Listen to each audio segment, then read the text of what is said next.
अस्सलाम वालेकुम। मैं अपना नाम तो नहीं बता सकता, मगर एक चीज़ आपसे कह रहा हूँ कि हिंदूज़ में एक कॉन्सेप्ट है त्रिकाल दर्शी। तो बोला जाता है कि कुछ ऋषि मुनीस जो थे वो त्रिकाल दर्शी थे, पर एक्चुअली पहले ये कॉन्सेप्ट अल्लाह ताला के लिए था, भगवान ईश्वर परमेश्वर के लिए था कि त्रिकाल दर्शी सिर्फ अल्लाह है। मगर मुझे ये महसूस होता है कि भाई साहब, आप मुसलमान है कि गैर मुस्लिम है? गैर मुस्लिम। हिंदू है आप? हाँ जी हाँ, बोलिए भाई।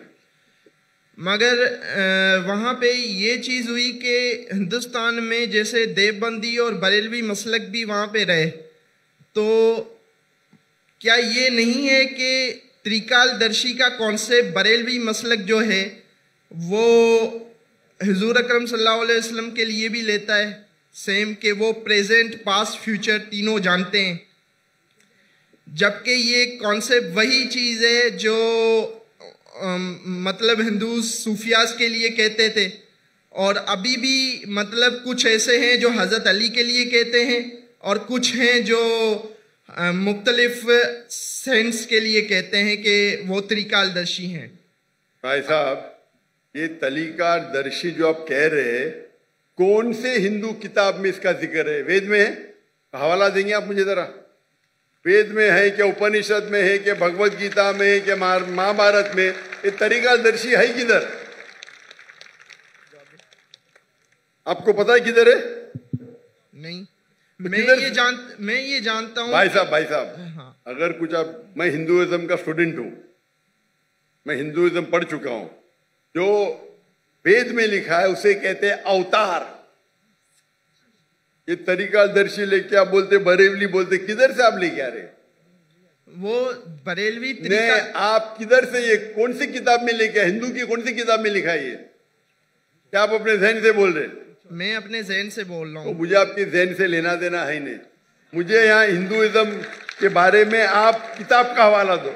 नहीं मतलब सुनिए मेरी बात। अगर आप तो हिंदुइज्म मत बोलो, बोलो मेरे मैं जहन से बोल रहा हूँ। आप जब हिंदुइज्म का हवाला देते हैं तो मुझे सबूत चाहिए। अगर मैं इस्लाम के बारे में कहूंगा तो मैं सबूत पेश करूंगा। कुरान का हवाला सूरा नंबर ये, आयत नंबर ये। हदीस पेश करूंगा तो कहूंगा कौन से हदीस में। आप अपने दिमाग से बात कर रहे हो सकता है कोई, सुनिए मेरी, हो सकता है कोई हिंदू किताब में आपने पढ़ा होगा जिसकी वैल्यू नहीं होगी। मेरे लिए हिंदू किताब में सबसे ऊंची किताब है वेद। क्या वेद में लिखा है? वेद में नहीं लिखा। उपनिषद में लिखा है? नहीं लिखा। तो क्यों फिर आप कह रहे हिंदू? पर मैं ये कहना चाह रहा हूँ कि ये जो कॉन्सेप्ट हम ले रहे हैं, हम नहीं ले, मैं जानता ही नहीं ये कॉन्सेप्ट को।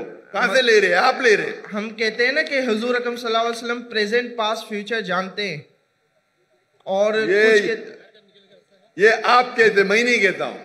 मोहम्मद सल्लल्लाहु अलैहि वसल्लम दुनिया के सबसे बेहतरीन इंसान है, सबसे बेहतरीन। उन्हें इल्म गैब उतना ही था जितना अल्लाह ताला ने कहा।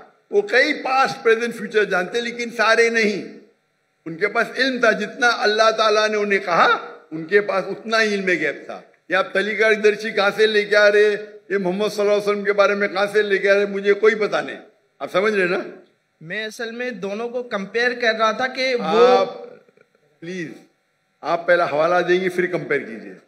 आप हवाला नहीं देंगे, ऐसी ही बात करे, लोग को सिर्फ आप घुमा रहे। आप समझे ना?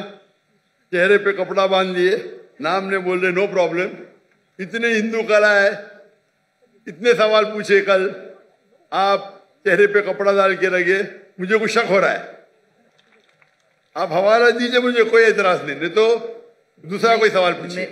दूसरा सवाल ये है कि जैसे हम नास्तिक का वर्ड है, अब इस्लाम में काफिर का वर्ड है, तो क्या ये दोनों वर्ड सेम है? भाई साहब ने पूछा कि नास्तिक का मानी और काफिर का मानी सेम है? नहीं, सेम नहीं है। नास्तिक मानी जो खुदा या ईश्वर को नहीं मानता, वो कहता है इसका वजूद ही नहीं है, एथियस्ट। नास्तिक मानी एथियस्ट, मतलब वो कहता है खुदा का वजूद ही नहीं है। काफिर के मानी वो है जो कुफ्र करता है, छुपाता है। काफिर आता है अरबी वर्ड कुफ्र से, मतलब छुपाना। और इस्लामिक टर्मिनोलॉजी में काफिर उसे कहते हैं जो इस्लाम के हक को झुटलाता है। छुपाना या झुटलाना उसे कहते कुफ्र। अगर अल्लाह सुब्हाना व तआला या अल्लाह के अहकाम को नहीं मानता है और झुटला आता है, उसे कहते हैं हम काफिर। तो काफिर नास्तिक हो सकता है, नहीं भी हो सकता है। ये दोनों लफ्ज अलग है, लेकिन नास्तिक मानी जो खुदा में नहीं मानता।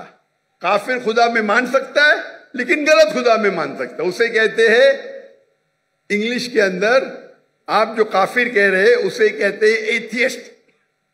नास्तिक को कहते हैं इंग्लिश में एथियस्ट, काफिर को कहते हैं वन हु रिजेक्ट्स। दोनों में फर्क है। हो सकता है कभी नास्तिक और काफिर एक हो जाए, और नास्तिक काफिर हो सकता है, काफिर नास्तिक हो सकता है, दोनों के मानी अलग है। नास्तिक मतलब जो खुदा के वजूद में नहीं मानता है, काफिर वो जो झुटलाता है। हो सकता है कि इंसान खुदा में मानता है लेकिन सही खुदा में नहीं मानता है, वो भी काफिर हो सकता है। तो काफिर जरूरी नहीं नास्तिक होना, हो भी सकता है नहीं भी हो सकता है। Hope the answer is the question.